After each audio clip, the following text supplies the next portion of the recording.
Welcome to This Explainer. You know, when you look at the incredible variety of materials in our world, the clear brilliance of a diamond, the crunch of table salt, the water in your glass, it might seem like complete chaos. But the subatomic universe is actually a highly organized city grid.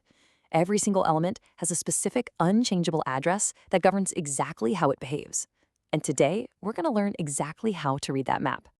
Here's our roadmap for today. We'll be covering the atomic identity, decoding atomic symbolism, understanding chemical isotopes, the periodic table landscape, major element categories, and finally, key chemical families.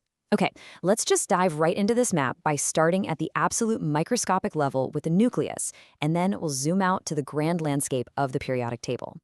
Section 1. The atomic identity. So an atom's identity isn't just random, right? It's defined entirely by subatomic particles residing deep inside the nucleus.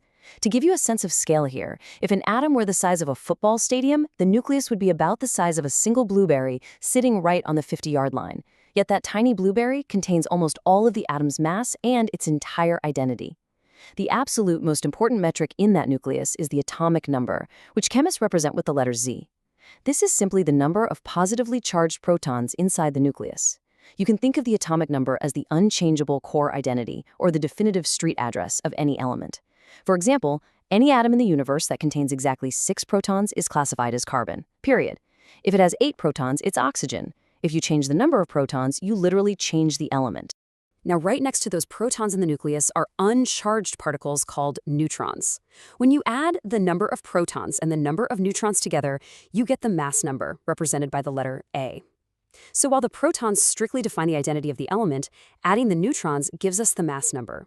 That's essentially the total weight of that subatomic address. And since electrons are so unbelievably light, they barely contribute to the mass at all, so the heavy lifting is completely done by the protons and neutrons. Moving on to Section 2, decoding atomic symbolism. Chemists actually take those two crucial numbers we just talked about and turn them into a neat, data-rich name tag. Take carbon, for instance. The big C tells us the element is carbon, but pay attention to the left side of the letter. The subscript 6 at the bottom corresponds to the atomic number, Z, so that tells us there are 6 protons. The superscript 12 at the top corresponds to the mass number, A, telling us the total sum of protons and neutrons is 12. Because we already know the protons equal 6, simple math tells us there must also be exactly 6 neutrons hiding in that nucleus to make the total 12. Pretty straightforward, right? All right, Section 3, understanding chemical isotopes. This brings us to a really fascinating reality of nature. Elements can have the exact same identity, but carry totally different weights. We call these variations isotopes. Let's look at hydrogen as a perfect example. Normal hydrogen has just 1 proton and 0 neutrons, giving it a mass number of 1. But there's actually a heavier version of hydrogen called tritium. Tritium has 1 proton, but it has 2 neutrons, which gives it a mass number of 3. So the absolutely crucial point here is that they both remain hydrogen because the proton count is identical. The address hasn't changed, but that changing neutron count creates what we call isotopes. They are chemically identical, one is just heavier than the other. Now, you might be wondering why a couple of extra neutrons even matter. Well, isotopic differences literally power our cities and save lives in hospitals. For instance, uranium-235 is an incredibly specific isotope that we rely heavily on for generating nuclear energy. In medicine, iodine-131 is an isotope absolutely crucial for diagnosing and treating thyroid issues. Researchers even use specific oxygen isotopes to study ancient ice cores to figure out the Earth's historical climate temperatures. And the way we actually see these differences in a laboratory is brilliant. A mass spectrometer is used for this. Because isotopes are chemically identical, you can't just separate them with a standard chemical reaction. Instead, a mass spectrometer vaporizes the sample, charges the atoms, and shoots them through a powerful magnetic field. The magnet deflects the paths of the lighter isotopes way more than the heavier ones.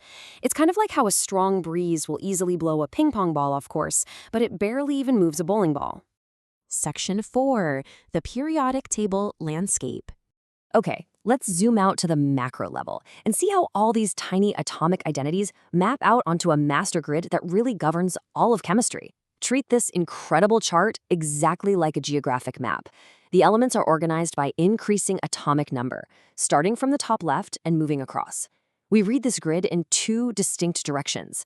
The elements are laid out into horizontal rows, which are called periods. They are also stacked vertically into columns, which we call groups. The sheer genius of this layout, which was originally pioneered by scientists like Mendeleev, is that elements residing in the same vertical column share remarkable chemical similarities. Section 5. Major element categories.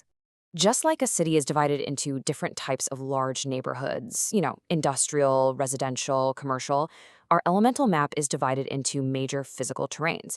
So how do we actually read the terrain? Well, an element is classified as a metal if it is situated on the left-hand side and the center of the table. These are shiny, malleable, and they conduct electricity. Conversely, an element is classified as a non-metal if it resides on the right side of the table. And notice that step-like line cutting down the right side? Elements that straddle that line are called metalloids. They literally have properties of both. And we definitely can't forget the inner transition metals. These are the elements conveniently placed at the bottom in two distinct rows, basically so the main table doesn't get ridiculously wide. And finally, Section 6, Key Chemical Families. Let's explore the specific avenues within the grid where elements behave like close-knit families. Remember, these are the vertical columns. Here are 3 famous families you'll encounter constantly. The alkali metals occupy group 1A on the far left. These are wildly reactive, soft metals. The halogens are located in group 7A on the right. These are highly reactive nonmetals, like chlorine and fluorine. Finally, on the far right edge in group 8A, we have the noble gases, which are famously non-reactive. To put this all together, if we look up sodium on the map, it is located in period 3 and belongs to group 1A. Because it belongs to group 1A, we immediately know it is classified as a highly reactive alkali metal. So, we've traveled from a microscopic blueberry-sized nucleus all the way out to the grand, highly organized grid of the periodic table. I want to leave you with a final thought to test your brand new map reading skills. Imagine tomorrow, scientists announce they have synthesized a completely new element, and its address reveals it is located in period 8 and it belongs to group 8A. Without knowing anything else about it, what properties would you confidently predict it to have? Think about the neighborhood it lives in. Thank you so much for joining me on this explainer, and keep exploring the amazing map of our chemical universe.